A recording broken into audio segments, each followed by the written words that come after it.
নমস্কার, আমি অ্যাস্ট্রোলজার বৈশালী সরকার। আজকে একটি বিশেষ বিষয় নিয়ে আপনাদের সাথে আলোচনা করব। যারা সমস্যার মধ্যে আছেন তাদের জন্য তো আমি আছি, কিন্তু আজকে একটি বিশেষ সমস্যা নিয়ে আলোচনা করব। সেটা কি সমস্যা বলুন তো? যারা আমার অনুষ্ঠানটা দেখছেন আজকে, তাদের অনেকের জীবনেই হয়তো এটা ফেস করছেন। Extra marital affairs. এই এক্সট্রা ম্যারিটাল অ্যাফেয়ার্স কেন হয়, বা এর থেকে মুক্তির উপায় কি? এই জিনিসটা কি আগে থেকে হরোস্কোপ দেখে বোঝা যায়? এই সমস্ত বিষয়গুলো নিয়ে কিন্তু আজকে আমি আলোচনা করব।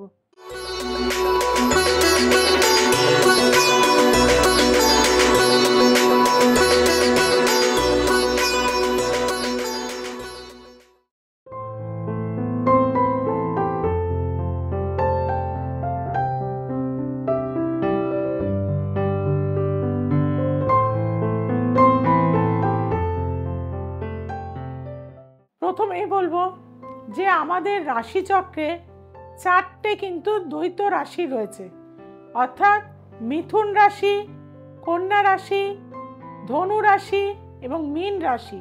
এই 4টে যে দ্বৈত রাশি রয়েছে, এই 4টের দ্বৈত রাশির মধ্যে কিন্তু ডুয়েলিটি থাকে। এবং আমাদের যাদেরই জন্মছকে লগ্ন ভাব, পঞ্চম ভাব, অষ্টম ভাব, দ্বাদশ ভাব, শুক্র মঙ্গল রাহু, শুক্র মঙ্গল কেতু, এবং সেখানে যদি নেগেটিভ বৃহস্পতি আপনার জন্মছকে থাকে, কারণ বৃহস্পতি হচ্ছে আমাদের জ্ঞান চেতনার কারক গ্রহ, সেটা যদি না থাকে, এবং বৃশ্চিক লগ্নের ক্ষেত্রেও আমি দেখেছি এক্সট্রা ম্যারিটাল অ্যাফেয়ার্স কিন্তু ভীষণভাবে আসে। তারা কখনোই কিন্তু একজন মহিলার দ্বারা তারা কিন্তু লাইফে স্যাটিসফাইড হতে পারে না। কিছুদিন আগে এক ভদ্রমহিলা আমার কাছে এসেছিলেন। তিনি আমার কাছে এসে প্রচণ্ডভাবে কান্নাকাটিও করলেন, এবং আমি তো আর যেই মুহূর্তে ঢুকলো সেই মুহূর্তে যে ভাইব্রেশন জন্মছকের, সেটা কিন্তু আমি বুঝতে পেরে যাই। কারণ দীর্ঘ এত বছর আপনাদের নিয়ে কাজ করছি, মায়ের সাধনা করে যাচ্ছি। তার যখন হরোস্কোপ দেখলাম, তার হাজব্যান্ড যথেষ্ট উঁচু পোস্টে চাকরি করে, কিন্তু অ্যাডমিনিস্ট্রেটিভে থাকা সত্ত্বেও তার জীবনে একাধিক নারী নেশা যুক্ত হয়ে রয়েছে, এবং স্ত্রীর সাথে প্রায় ডিভোর্স হবে করে। সেই দিদির 2 সন্তানও ছিল, একজন হাই সেকেন্ডারি দিচ্ছে, একজন মাধ্যমিক দিচ্ছে, যার ফলে সে বেরিয়েও যেতে পারছে না বাড়ি থেকে। এত টর্চার, কষ্ট, যন্ত্রণা সব বুঝেও সে সহ্য করছে। এবং দ্য এসেন্স অফ অ্যাস্ট্রোলজির পেজে সে আমার কিন্তু অনুষ্ঠান দেখে, এবং দেখে আমার কাছে আসে। কোন চেম্বারে আসে আমি বলছি না, কিন্তু আমার কাছে আসে। এবং তার যে আমি হরোস্কোপ দেখলাম, তার হাজব্যান্ডের যে হরোস্কোপ দেখলাম, লগ্নের ওপরে কিন্তু সেই জাতকের, অর্থাৎ সেই ব্যক্তির রাহুর অবস্থান শুক্রের স্টারে, সপ্তমে কেতু রয়েছে মঙ্গল যুক্ত অবস্থায়, এবং অষ্টম স্থানে রয়েছে শুক্র, যার ফলে দেখা যাচ্ছে শুক্র রয়েছে বুধের স্টারে। জীবনে স্ত্রী ছাড়াও একাধিক সম্পর্কের মধ্যে কিন্তু ভদ্রলোক চলে গেছে, এবং প্রচুর অর্থ ব্যয় করছে, প্রচুর অর্থ বিভিন্ন জায়গা থেকে তুলছে, সেই অর্থ ব্যয় করে ফেলছে, কিন্তু ভদ্রমহিলাকে একদমই টাকা পয়সা দিচ্ছে না। সেই জায়গা থেকে তাকে কিন্তু আমি সঠিক প্রতিকার করলাম তারাপীঠে, এবং ভদ্রমহিলা নিজে যেতে পারিনি, আমাকে ছবি টবি দিয়েছিল, এবং এখন তারা কিন্তু হ্যাপি ফ্যামিলি রয়েছে। অর্থাৎ এক্সট্রা ম্যারিটাল মানুষের জীবনে ক্যান্সারের মতন করে দেয়, অর্থাৎ জীবনটাকে কিন্তু তছনছ করে দেয়। সেই জায়গা থেকে কিন্তু সঠিক প্রতিকার আজকে কিন্তু তাকে একটা সুস্থ স্বাভাবিক জীবন দিতে সাহায্য করেছে। কাজেই যাদের জীবনের ক্ষেত্রেই এই এক্সট্রা ম্যারিটাল সমস্যা নিয়ে জর্জরিত রয়েছেন, স্বামী অন্য স্ত্রী আসক্ত, বা সারা রাত হয়তো চ্যাট করে যাচ্ছে, ল্যাপটপে হয়তো নানা রকম পর্নোগ্রাফি দেখে যাচ্ছে, এগুলো একটা রোগের শিকার হয়ে যায়। পঞ্চম স্থান ডেফিনেটলি খারাপ, লগ্নপতি দুর্বল, রবি একটা পুরুষের আত্মা, সেই রবি যদি দুর্বল হয়ে যায়, পাপ পীড়িত হয়ে যায়, তার মধ্যে চেতনা বোধ থাকে না। কোনো মহিলার জন্মছকেও যদি বৃহস্পতি দুর্বল হয়ে থাকে, বৃহস্পতি দ্বাদশ স্থানে যুক্ত, ষষ্ঠ স্থানে যুক্ত, সপ্তমের সাথে বা পঞ্চমের সাথে কানেক্টেড নয়, লগ্নের সাথে কানেক্টেড নয়, তাদের যদি দেখা যায় শুক্র মঙ্গল রাহু অষ্টমে রয়েছে, শুক্র মঙ্গল কেতু সপ্তমে রয়েছে, শুক্র মঙ্গল রাহু লগ্নের সাথে যুক্ত রয়েছে, দ্বাদশের সাথে যুক্ত রয়েছে, তাহলেও কিন্তু দেখা যাবে সেই মেয়েটির জীবনেও মানে একাধিক পুরুষের আগমন কিন্তু থাকবে তার স্বামী ছাড়াও। কাজেই যাদের এই ধরনের সমস্যাগুলো রয়েছে, দেখুন এইগুলো সমস্ত কিছু ঘটে কিন্তু গ্রহের আধারে। আর এই গ্রহ নক্ষত্রের খেলা থেকে আমাদের বাঁচার জন্য রয়েছে প্রতিকার প্রতিবিধান। সামনেই কিন্তু মহালয়া অমাবস্যা রয়েছে, দীপান্বিতা অমাবস্যা রয়েছে। যারা কঠিন সমস্যায় রয়েছেন, বিশেষত এক্সট্রা ম্যারিটাল অ্যাফেয়ার্স নিয়ে যারা সমস্যার মধ্যে রয়েছেন বা ঢুকে গেছেন বা বুঝতে পারছেন কিছু একটা গন্ডগোল হচ্ছে, সেই মুহূর্তে কিন্তু আমার কাছে চলে আসবেন।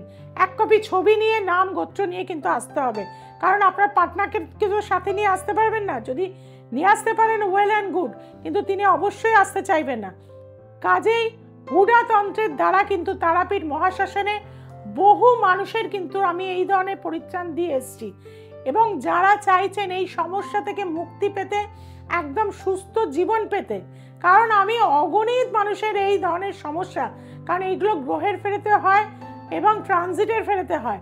যাদের এই সমস্যা রয়েছে লুকিয়ে রাখবেন না, কান্নাকাটি করে কাউকে বলতে পারছেন না, শেয়ার করতে পারছেন না, তাদেরকে বলবো একবার আমার কাছে আসুন, যারা এই সমস্যার মধ্যে রয়েছেন। কারণ এক্সট্রা ম্যারিটাল অ্যাফেয়ার্স এখন প্রত্যেকটা ঘরে ঘরে ছেয়ে গেছে। 5 আর 12 কানেকশন ম্যাক্সিমাম ফ্যামিলির মধ্যেই আমরা দেখতে পাচ্ছি। আর যত আমরা মডার্ন হচ্ছি, যত আমরা গ্যাজেটের সাথে যুক্ত হয়ে যাচ্ছি, নেটওয়ার্কের সাথে যুক্ত হয়ে যাচ্ছি, তত আমাদের পৃথিবীটা মুঠোর মতন। আমরা যেমন সেটা ভালো কাজেও লাগাতে পারি, আবার খারাপ কাজে কিন্তু যাদের এই ধরনের কানেকশন থাকবে, দ্বৈত রাশির সত্তা থাকবে, একাধিক প্ল্যানেট যদি তার দ্বৈততে চলে যায়, তাদের মধ্যে এই ডুয়ালিটি থাকতে বাধ্য। এমনকি আপনার সন্তানকে যাতে ভুল পথে না চলে যায়, একাধিক রিলেশনে জড়িয়ে না যায়, আপনি নিজের সন্তানের হরোস্কোপও দেখুন। সময় থাকতে প্রতিকার প্রতিবিধান নেবেন। Prevention is better then cure, অর্থাৎ সমস্যা ঘটার আগে যদি আপনি সমাধান করে নেন, তাহলে কিন্তু সেই সমস্যায় আপনাকে পড়তে হয় না, অর্থাৎ আপনি রক্ষা পেয়ে থাকেন। যারা চাইছেন, সমস্যার মধ্যে রয়েছেন, একবার আসুন। প্রতি সোমবার, মঙ্গলবার, শুক্রবার এবং রবিবার রাত্রি 9টায় দ্য এসেন্স অফ অ্যাস্ট্রোলজি অবশ্যই দেখবেন এবং সাবস্ক্রাইব করতে আপনারা ভুলবেন না। আপনাদেরকে বলবো, কলকাতার বিভিন্ন জায়গায় আমি বসি, হাওড়াতে বসি, হাতিবাগানে বসি, গড়িয়াহাটে বসি, বেহালায় বসি, ব্যারাকপুরে বসি। এছাড়াও কৃষ্ণনগর, বহরমপুর, মালদা, শিলিগুড়ি বিভিন্ন জায়গায় কিন্তু আমাকে পাবেন এবং গৌহাটিতেও আমার চেম্বার রয়েছে। এছাড়াও কিন্তু যারা দূরের বন্ধুরা রয়েছেন, তাদের জন্য কিন্তু রয়েছে অনলাইন প্রেডিকশন। 8697339671 বা 6290513152 এই নাম্বারে অবশ্যই যোগাযোগ করুন। সবাই খুব ভালো থাকুন, সবাইকে খুব ভালো রাখুন। নমস্কার।